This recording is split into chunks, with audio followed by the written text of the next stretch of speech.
For the Metro International 10K, a race with an amazing story.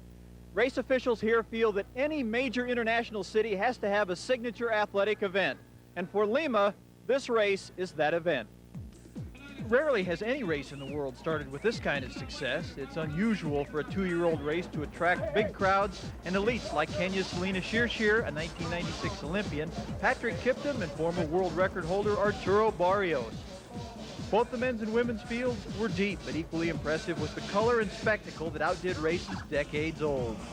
The Peruvians had brought in timers and race officials from established races to show them the best way to organize the event. They wanted to set a high standard from the beginning. American Jerry Lawson, who holds the American record in the marathon for a loop course, led the elite runners along with number 10 Justin Chaston of Great Britain and number 3 Kenya's Patrick Kiptum. But it was number 4245 who showed the most spirit early on. His excitement was shared by everyone at the race. I think this is a great event because, last year they had about 6,000 people running, and today I guess we have about 10,000 people. So it means that the people are interested in running and they support the runners, the running community. And it's just a great feeling just to be here running in Lima. Summertime is great. Approaching the first mile marker, and the leaders were joined by number 6, Gabino Apollonio of Mexico. The late afternoon start meant that the temperature and humidity would be up, so no one was pushing. On the other hand, there was a $500 premium for the men's and women's leaders at the 5K mark, so there had to be some thought that pressing to 5K and taking home a check wasn't a bad idea.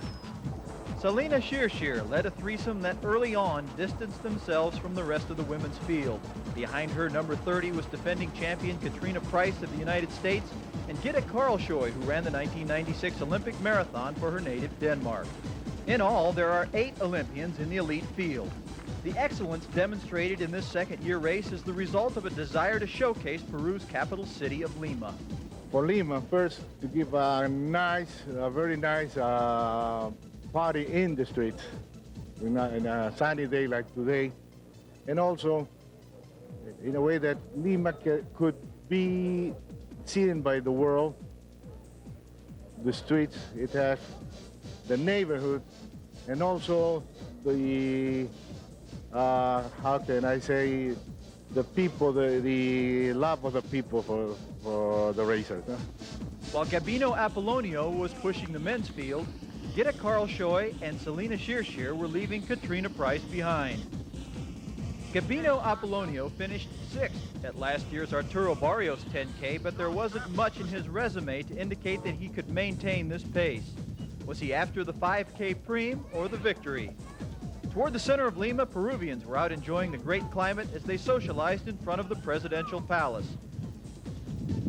We'll be right back with the finish of the Metro International 10K in a moment.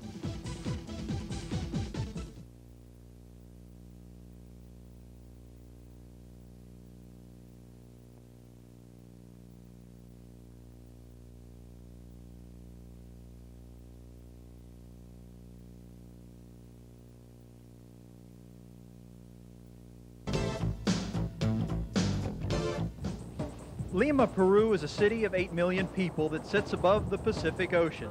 Discovered by the Spaniards in 1530, the city is one of the cultural centers of South America. And despite the coastal location, it almost never rains here.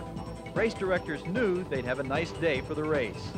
Back at the Metro International 10K, Andres Ramos, running's answer to Dennis Rodman, had taken the lead. Behind the Brazilian, Gabino Apollonio was hanging on, followed by New Zealand's Shaun Wade, another 1996 Olympian, Patrick Kiptum, and Faustino Reynoso. The women's race had come down to Gitte Karlsjø and Selina Shirshir. Karlsjø hadn't been feeling well a day earlier, so there was some question that she might be running for the 5K preem of $500. Despite her Scandinavian heritage, Karlsjø typically runs well in warm weather. She's won the Bermuda 10K and the Barbados 10K 3 times. Gabino Apollonio was proving surprisingly persistent. Passing 2 miles, the Mexican surged to the front and made a strong move that broke up the lead pack in a hurry.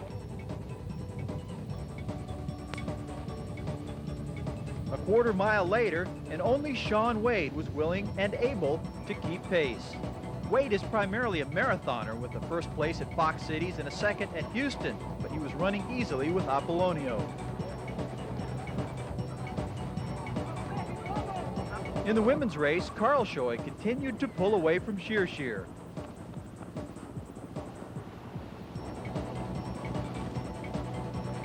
American Jenny Crane passed Katrina Price to take over third, but she was a long way from first. The desire to be the best, though, was not limited to the competition. We are looking forward to keep on growing and in a very short time becoming, why not, one of the best 10Ks in the world. The Metro International 10K was off to a great start. Approaching the 5K mark, Gabino Apollonio found yet another surge, and Shaun Wade decided to let the Mexican runner have the 5K preem. But even after he'd locked up the preem, Apollonio showed no signs of slowing. As he blew past the 5K line in 13:41, he kept the pressure on. Apollonio's countryman, Faustino Reynoso, passing a fading Shaun Wade, took over second, but he wasn't running as hard as Apollonio. Apollonio was grinding. He'd looked like he was in pain from the start, but the more he grimaced, the faster he ran until there was nobody else in sight. As he charged to the finish in front of a huge crowd, he had his game face on. Apollonio finished the slightly downhill course in 28:26, 34 seconds ahead of Reynoso. Gitta Karlshoy had time to enjoy the scenery. She had a big lead at 5K and didn't struggle until the 7 or 8 kilometer mark, and by then, nobody was close enough to challenge her. By the end, she was hurting, but as in Apollonio's case, the victory made it worthwhile. He said that he had planned to go fast the first part to the 5K, the first half of the race, the 5K, but then to accelerate, try to do a faster second half. I felt more or less like I was running the end of a marathon, but I want to win this race, and I just fight it through. In the men's race, Arturo Barrios took third in a sprint finish with Andres Ramos, and Karlshoy was followed by Selena Shear and Jenny Crane. This week's Saucony training